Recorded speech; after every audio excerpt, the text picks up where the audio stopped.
Hello friends, welcome back. This is Bibling. I am Emmanuel Jeswing. We are exploring Bible. As you know, we are going through this second phase of Bible study. We are going to explore three things little more deeply. God, God's Word, God's angels. We are studying this because this will help you to understand some of the concepts very clearly. So, without much delay, let's get into the video.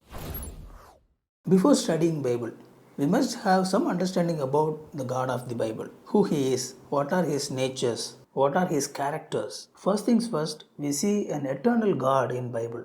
So God of the Bible is eternal. Eternal means He has no beginning, He has no end. Because He is eternal, He do things in eternal perspective. Second, the God of the Bible is sovereign, which means He is in control, He never loses His control. Then we see a God of all-knowing and all-powerful. These are self-explanatory. God has absolute power and absolute knowledge. And in Bible, we see a God of holiness.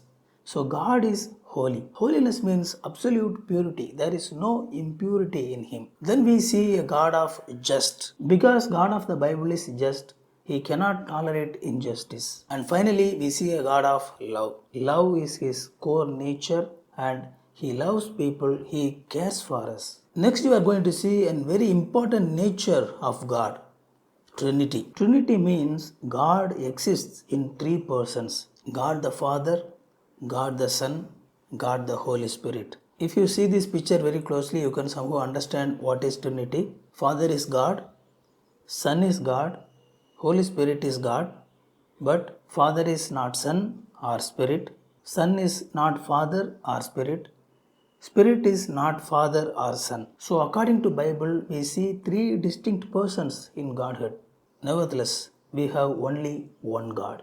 It is true that the word Trinity is not in Bible, yet the concept of Trinity is everywhere in Bible. Though the idea of Trinity can be very clearly seen in New Testament, Old Testament also gives some clues about this plurality in Godhead. God revealed Himself with the name Elohim in Old Testament, but this word Elohim is a plural noun. There are places God speaks about Himself in plural. In Genesis 1:26 we read, "Let us make man in our image." In places like Genesis chapter 16, we see a distinct angel called the angel of the Lord. This angel of the Lord is distinct from God yet possesses divine characteristics. And in Old Testament, when we see these messianic prophecies describe the Messiah who is going to come, but this Messiah possesses divine characteristics. In New Testament, we see a God of Trinity in many places. One specific time was when Jesus got baptized. When Jesus got baptized, we hear a sound from heaven which says, "This is my Son in whom I am well pleased." This is God the Father. At the same time, we see the Holy Spirit descending like a dove, and we also see Jesus Christ in that scene. Every book in the New Testament, one way or other, accept the idea of Trinity. We must understand this. God of the Bible is always Father, Son, Holy Spirit. When we say God of the Bible, we are pointing God of Trinity. Let's learn about Word of God. Because we already learned about this in our previous study, I'm just going to touch this and I'm going to move on. The author of the Word of God is God. We see in 2 Peter chapter 1 verses 20-21, Peter says, all the prophecies was given by God Himself. The books of the Bible was written in the span of 1600 years. Almost 40 human authors written these books. It was written in different places, different environments, written by different men from different social status. The Old Testament was mostly written in Hebrew. The New Testament was written in Greek. Yet when you put together all these books and read, you see this amazing consistency between these books. Though different human authors written this book, we see a God who is behind all this and enabled them to written this. That is why we call this God's Word. One more thing can be said to prove this is God's Word. God's Word is transformative. God's Word is alive. In Psalm 19 verses 7-11, King David explains his experience with God's Word. He says, "It was sweet, sweeter than honey." Psalm 1 says, when we read this God's Word, it will make us blessed. 2 Timothy chapter 3 verses 16 to 17 says, this will help us to grow spiritually. This will cause spiritual maturity. And in John 15 we read, when we have God's word in our heart, this will help our life fruitful. So when we interact with this God's word causes all these things. Now let's see what this God's word says about the angels of God. Why we are studying about angels now? Because angels were created before God created the earth. Angels were God's first creation. That is why it is necessary to know angels at this place.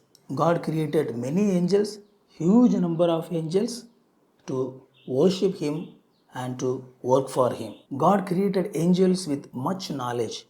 They are strong and mighty. They also have emotion and free will. We also see in Bible that angels have no family, which means there is no father angel, there is no mother angel, and there is no children angels. For angels, there is no family and there is no procreation. We also see another distinct capacity God has given to angels. Angels can transform. Angels can transform as human beings. Yes, that is a special ability God has given to angels.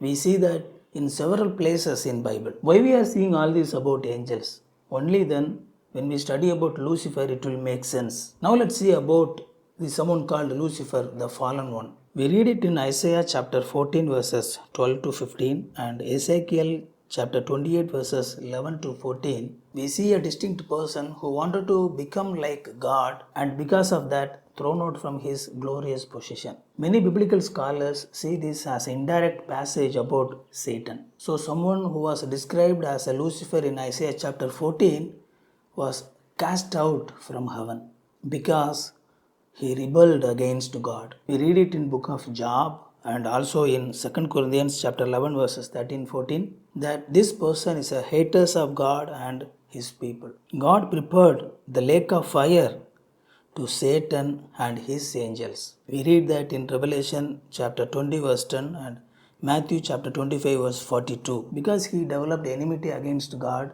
he works people to ignore God and share hell with him. As we go through this Bible study, we will see so many struggle between this good and evil. But we must understand this. God is eternal, sovereign, all-knowing, all-powerful, holy, living, just and good. But Satan or his angels are not equal to God or stronger than God. They were created by God, but because they rebelled, they were cast out. Though they cause disturbance here and there, they cannot outsmart God. As we go through this Bible study, here and there we may see Satan's and his angels were seems successful, but it was God always succeeded.